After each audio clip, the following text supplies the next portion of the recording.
Ah, gotta love a Dr. Pepper sometimes. Not sponsored, by the way. Hello everyone, my name is CantDoGames. Today's weird news is all about a virus that makes you think that you live in the 1970s. So basically, it's basically a virus that gives you memory loss. You can kind of tell what the theme's going a little bit here. Well, you're wrong. We've also got a photo from the 1940s at a beach. That, well, people believe they have found a time traveller looking at his phone. Now, I don't think that at all. It's not. It's really not. All going to the beach.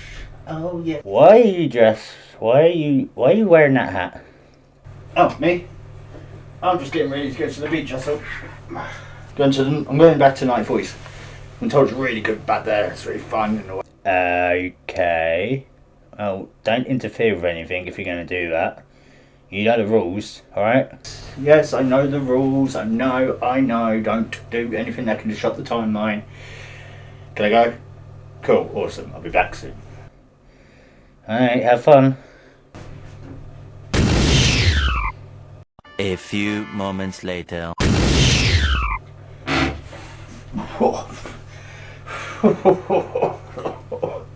Oh, how was it? Oh, it was great. Spent a couple of years there. It was really nice. Really cheap as well back then. Anyways, I'm just gonna, have a break in a way, right? Ah, cool. Wait a minute. What did I tell you about interfering?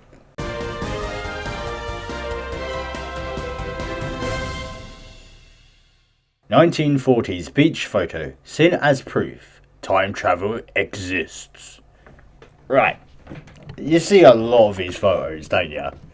Like, you see a lot of them with people noticing odd photos of people dressed strangely and they think they're time travellers. Loads of them. And, well, this one here, I don't really understand. Kind of looks normal to me. It looks like he's fitting in. And the photo's blurry, so it's very hard to tell what exactly going on with the photo, but people believe this man here in this photo is time traveller and he just went back to the 1940s to the beach for some damn reason. I don't know. After a vintage photo taken on a Cornwall beach in 1943 resurfaced online, starting to second guess themselves over whether time travel exists. You see, in this photo taken on Towan Beach, New Korea, people think they spotted a time traveller hiding in plain sight. How do you know? Well, by the looks of things, there's a man on the beach in September 1943 using what appears to be a mobile phone. You know, the device that wasn't invented until the 1980s. How can you tell that's a phone? That is so blurry that it could be doing anything. It looks like to me rolling a cigarette. Could be anything. The photo, which first went viral a few years ago when a guy called Stuart Humphreys shared it to Twitter, is of British war workers escaping to the Seaside. But if you look into the man in the brown suit standing slap bang in the middle of the photo, you might see something a little unusual. It looks like this guy is peering down at something in his hands, and a lot of people think that something is a phone. No, it could be anything. It could be a little notepad. It could be him just drawing or something. You never know. His hunch over position does look an awful lot like someone us modern day people were when we were sending a quick text or scrolling through Insta. Can you spot him? Well, yeah, I can now. I'm more interested in the guy laying there in the sand like he's dying. You know what I mean? Ever since it was first shared online, people have been analysing the photo to try and see what this man is holding in his hand, and if this one pic is the proof we needed that time travel is real after all. This man seems to be texting, is he a time traveller? One asked one Twitter user after inspecting the photo. Another joked, "Good catch. It's really clear the man in the shot is a time traveller tourist checking his mobile device." But others had some much more logical suggestions. "Yeah, maybe he's winding his watch," one burst commented. "It looks like the time traveller in question is a man simply rolling a cigarette." "Yeah, that's what I thought," pointed out second. And a third suggested, "I'm guessing he's checking his pocket watch." Ruins all the fun, why don't you? What, ruin all the fun, don't you? Well, yeah, it does. It looks like it could be doing anything. A few people were less focused on the possibility of the mobile phone being used in the 1940s and more concerned with the time traveler's outfit choice. Forget the cell phone, wrote one Twitter user. This guy is on the beach in a suit, and that's just caused suspicion, if you ask me. To be honest, back in the 1940s, it wouldn't be surprising. Look at everyone in this photo. Look at what they're all wearing. It doesn't really seem that odd if you think about it. But yeah, this man, I don't think he's a time traveler. He's not looking at his phone or anything like that. So calm down, internet. He's just probably, winding up his winding up his watch, or his pocket watch, or he's rolling a cigarette. It looks like to me he's rolling a cigarette because it looks like he's doing that. Not looking at his phone yet, go, oh my god, I'm in the 1940s. Oh, I'm at the beach. What? Why? If you're a time traveler, why go there? Alright, another type of, let's say, time travel news. But not really time travel, more of a effect of a virus. Virus makes women think she's living in 1970s. Sort of virus. It's very strange. I think it might give hallucinations or something like that, but we'll have a look. A woman suffered a serious traumatic brain injury that left her believing that she was living in the 1970s.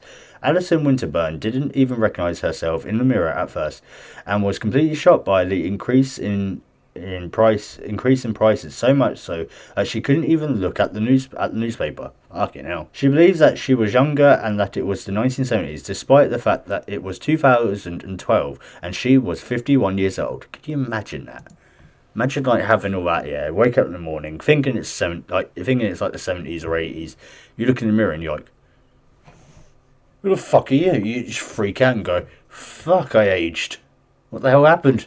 Like, how the hell did I go from being like 20 something to looking like 50?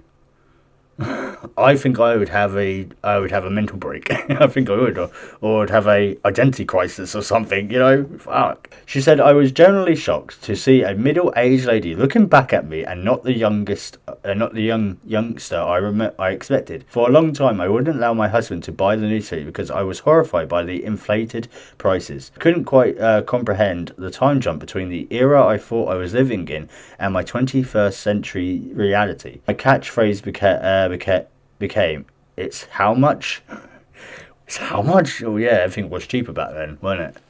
Things were because of the inflation or what, yeah, so fucking hell, not being able to look at a newspaper. What about you looking at, like, I don't know, someone with a phone? Would that freak the shit out of you, would it? Just like, what the fuck are they doing? They've got TVs in their hands. They've got a mini computer. What the fuck?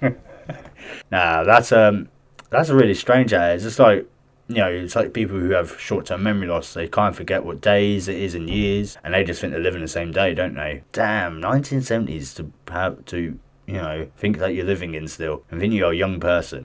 Imagine her trying to do like young people stuff and ends up breaking her back. She's like, oh, my back, what the fuck? Alright, stop joking. This is kind of serious. Alison from Wilslow fell ill unexpectedly in October 2012 when her family realised that she was speaking difficultly and not making eye contact. Her husband Ray took her off to the hospital, where they noticed that Alison was suffering from encephalitis, a virus that causes inflammation of the brain. Oh, okay. Despite taking medication to get rid of the virus, she was left with scarring on her frontal lobe, which is what causes the injury that changed her life. The former psychologist teacher said, I felt groggy and dizzy for weeks. When I returned home after spending 3 weeks in Manchester Royal Infantry, the scariest thing was that my brain injury had caused the extreme short and long-term memory loss. I truly believe it was still the 1970s. This unnerving bout of confusion lasted for several weeks. Gradually, my short-term memory improved, and with the continued support of my family, I slowly came to terms with the real middle-aged and married with children me. Fuck, can you imagine that? It's just... You got to just come to terms with that. You've had kids and you've lived like 30 years or something like that in like a matter of seconds because you've forgotten all them years. Really hard to come by, really hard to just grasp, you know. I effectively had to relearn who I was. I had no idea where I was, even my own home. For a long time, I didn't recognise anywhere. I was stuck in the 1970s, and I have a vague idea that it wasn't right. Being a teacher of psychology, I was almost able to treat myself as if I was a case study. It encouraged me to get better. Well, because she's a teacher in psychology, then yeah, that's pretty good thing to be qualified as. But wouldn't have you not remembered what things that you taught, or did you teach yourself young? I'm guessing you probably taught yourself young as you did, but you still need help from a other person's point of view as well to probably help you with that situation, because if you're stuck in the 1970s, you're going to be trying using 1970s treatments on you that don't really work. Now she continues with her recovery. Although she hasn't been able to return to work, still she has help from her sons and her husband, but life is different. She said, failing to go back to work was a disappointment because you lose all your independence. I was devastated, but I eventually resigned myself to my new limitations and retired from my teaching post. The major problem I face even today is not knowing where I am. That's a dementia, that is. It's like you're not the same person you were before. Me and my husband went on holiday a few years ago before lockdown, and I don't remember much about it. Lucky you don't remember much about lockdown. It was shit. Even today, life can prove very difficult when people do not understand why I suffer from memory problems, and I sometimes think of that teenage girl in the mirror wishing I really was her again. Damn. However, my two now adult sons have been encouraging and resolute in positivity ever since my brain injury, and I am determined to rebuild my sense of self-worth. Good on you. But yeah, could you imagine thinking 30 years? Yeah, like she's like 50 something now, so she's probably thinking back when she was like 20 or something like that. Fuck. Like 30 years have just vanished in your life and you don't remember anything of it, but you still look it. That would freak the fuck out of me. That is scary shit. That's not really a virus. It's just a memory loss. It's just a brain injury. So I don't really know why they called it a virus. Oh, well, I guess that's some sort of time travel, ain't it? But, fuck. Alright, guys, that was today's weird news. I hope you enjoyed today's weird news. It's a bit more freaky and more about time travel and more of the early 90s, more of the early 1900s, I guess. Anyways, let me know your thoughts in the comments, and I'll see you in the next one for Sonic Frontier.